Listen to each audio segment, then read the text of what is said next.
I See the Danger, It's Written in Your Eyes by Potato Personal. Being captured and tortured for the sole purpose of finding out information isn't a fun job, but it's something that Dazai is good at. It's something that he's been trained for, how to weasel out information, how to keep his head level in the face of so much pain. His next target is that of a man named Sato, an up-and-coming gang leader from Suribachi. Such small fry aren't a threat normally, but his gang is backed by international clientele. A pet project, maybe, to see if they can test out the waters in Suribachi and gain a foothold in the black market. Sato and his gang have found rapid success, beating out other gangs in the process. They've already started to make threats in the Port Mafia's territory, fighting with the furthest regions of their territory.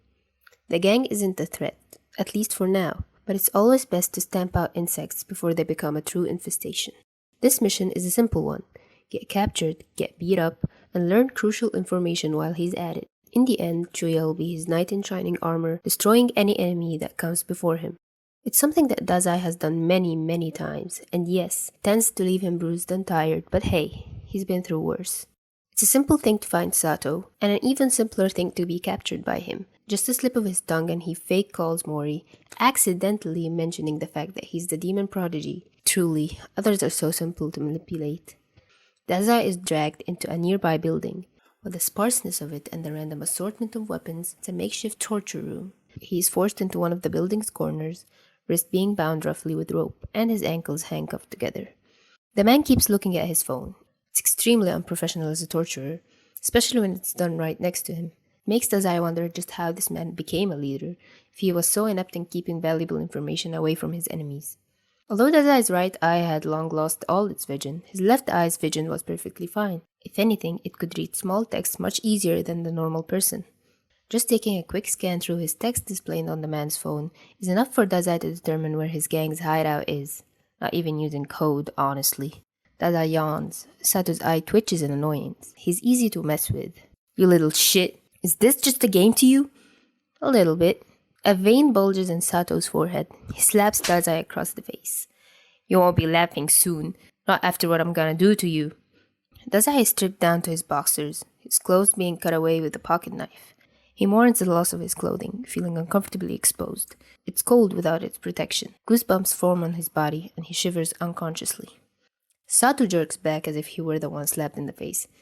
Do they not feed executives in the Port Mafia? Sato asks, his expression turning into one of bewilderment and disgust. Fucking skeleton, that's what you are. There are many things Dazai can say in response to that. Barbed words, harsh insults. Sato's words sting a little, sure, but Dazai's been called worse from Chuya. It's been more than a year into their partnership, and Chuya's face still turns weird whenever he sees him not wanting to eat. Instead of responding to Sato's revulsion, Dazai sticks his tongue out, trying to provoke Sato into anger. What, are you jealous of my physique? Sato punches him in the face as a response. Dazai's nose starts to bleed, forming a steady trail down his chin. It's not broken, but the punch was strong enough to leave 2 black eyes the next day. Dazai smirks, blood trickles into his mouth, tinging his teeth red.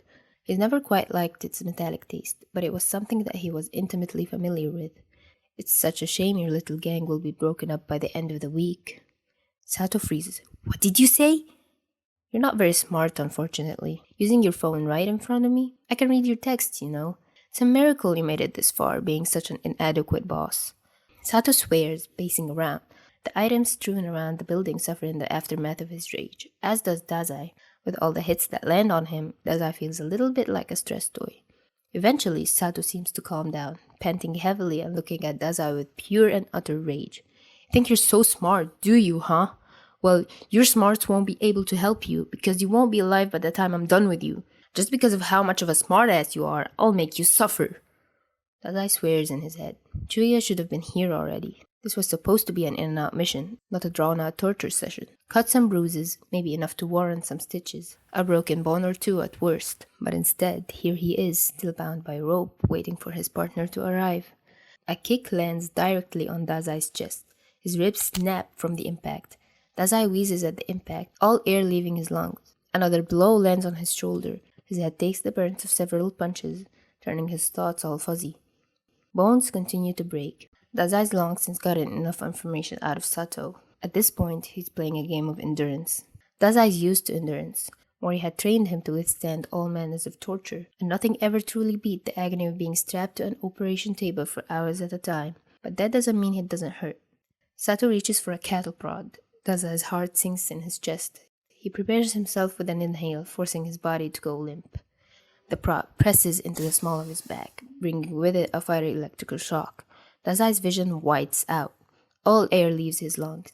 He gasps for air, struggling around the agony of his broken ribs. It hurts. He can't breathe. Instinctively, he tries to curl up, but the broken rib sends sharp agony up his chest. A whine slips out from his mouth unconsciously at the pain of it all.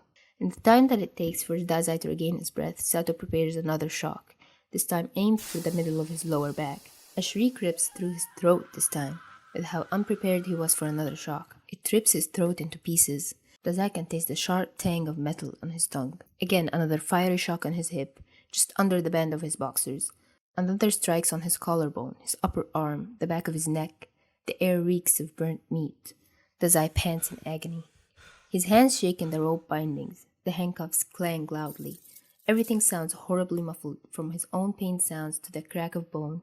4 of his fingers are broken. His shoulder is dislocated. His back sears with pain. There is a loud bang from outside the building. Relief shoots through Dazai's body. His game of endurance is finally over. Chuya crashes through the wall. Large pieces of debris go flying everywhere. A jagged piece of cement hits Sato directly in the head. Immediately he falls to the ground. Instantly, Dazai can tell that he's dead. If it weren't clear from the blood leaking out of his body, then it would be from the massive dent in his skull. "Shit, Dazai!" Chuya breathes out, eyes wide open with shock. The barely present tremor in his voice makes him sound actually distressed. "I'm sorry, I should have come earlier." His stupid loyalty strikes again, despite everything Dazai had done to him. All the pranks, all the times he'd humiliated Chuya, letting him be tortured for the sake of stopping Verlaine. Somehow, he can still bring himself to care about Dazai's well-being. It's unsettling. No one should ever display such concern for something like him. "You're late, slug," Dazai says as a way of response. His words slur out thick like honey, instead of crisp and mocking like he'd hoped. It looks like the punch to the face had given him more head trauma than he thought. "I've been waiting for you to come. Help me up?" Chuya pauses before he huffs a laugh. It sounds near fond to Dazai's tired brain. "You're not provoking me right now, bastard," he says. "And you're definitely not able to walk right now." Dazai's vision spins as Chuya lifts him on his back. It makes a whine slip through Dazai's lips. Heat rises in his cheeks at this unwilling show of weakness. "Little baby," Chuya says. He adjusts Dazai against his back. Even with Dazai's nullification, he's still uncomfortably light. The burnt and bloody bandages do nothing to hide how thin he is. Chuya resolves to make him eat more, if only so he's less of a dead weight during missions.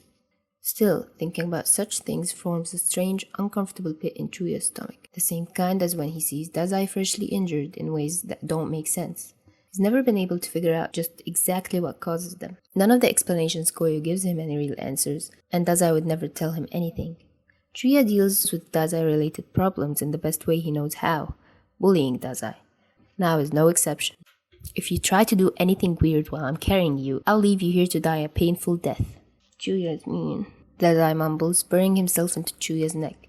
Auburn hair brushes against his nose. He catches a faint whiff of strawberry-scented shampoo. It should be concerning just how comforting it all is, how easy it is to slide his eyes shut without fear of being hurt. And yet, Dazai can't bring himself to care. This is his partner, the one who stuck by his side like glue despite all of his many, many faults. Despite all the pain Dazai is in, he falls asleep with a smile on his face. This one is dark. I like it so much. Thank you so much, Potato Personal, for giving me permission to podfic this. I hope you enjoy it. I tried to talk slower during this because I felt like my last podfic was too fast and yeah. Thank you for listening.